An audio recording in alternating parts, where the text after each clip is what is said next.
Volet 4 de la méthode étale. Nous venons de réaliser le tube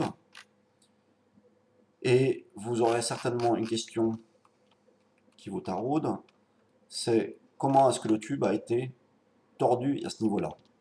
Donc on voit bien que effectivement il n'est pas tordu comme il devrait l'être. Concrètement, votre équipe génère ce tube-là en faisant pivoter l'ensemble de, alors je vais enlever l'adouci, l'ensemble de ces éléments-là, hein, qui vont pivoter autour d'un axe ici. Mais pour la représentation 3D, cela suffit amplement que de garder ça tel qu'il était fait.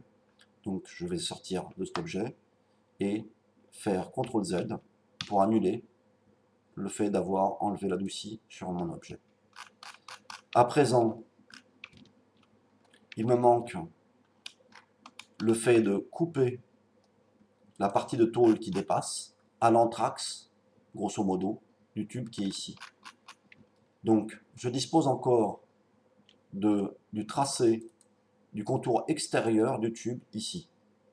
Il me suffit alors maintenant de décaler ce contour extérieur ici de la moitié de la valeur du tube, de l'épaisseur du tube, pour avoir le contour qui va découper ma tôle.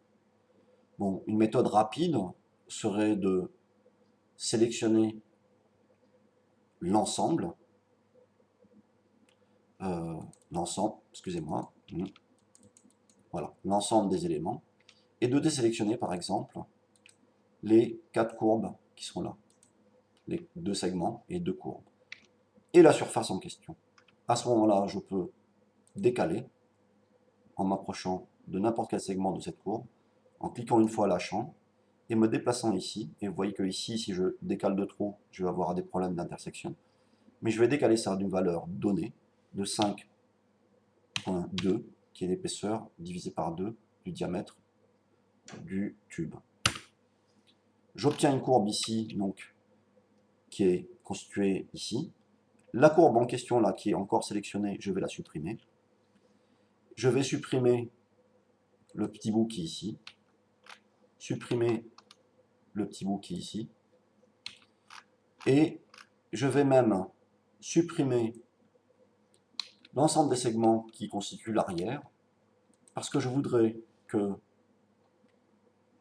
la forme que je vais générer puisse intercepter la tôle, mais l'intercepter y compris à l'arrière.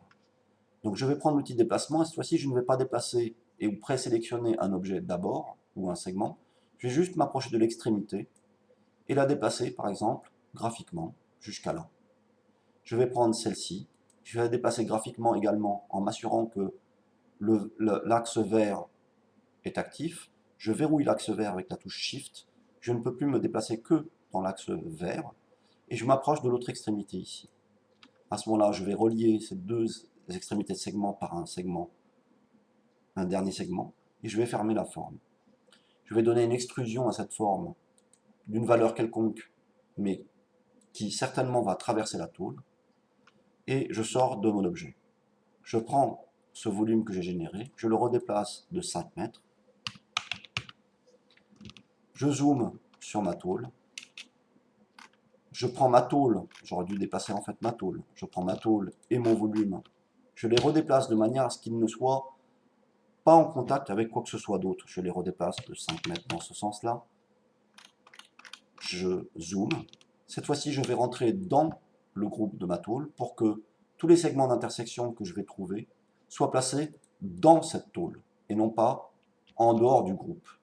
Donc, je double-clique, je rentre dans l'objet, je triple-clique sur ma tôle, je clique de droite et je fais intersection des faces avec le modèle.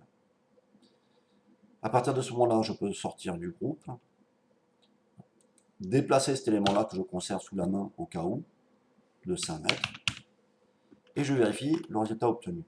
J'ai effectivement les intersections de la tôle avec le reste. Il me suffit maintenant d'effacer les segments qui sont en trop.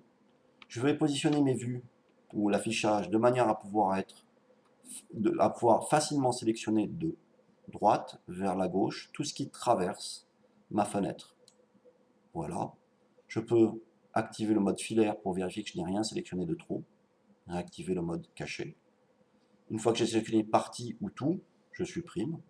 Il me reste des éléments ici que je ne devrais pas avoir, je supprime.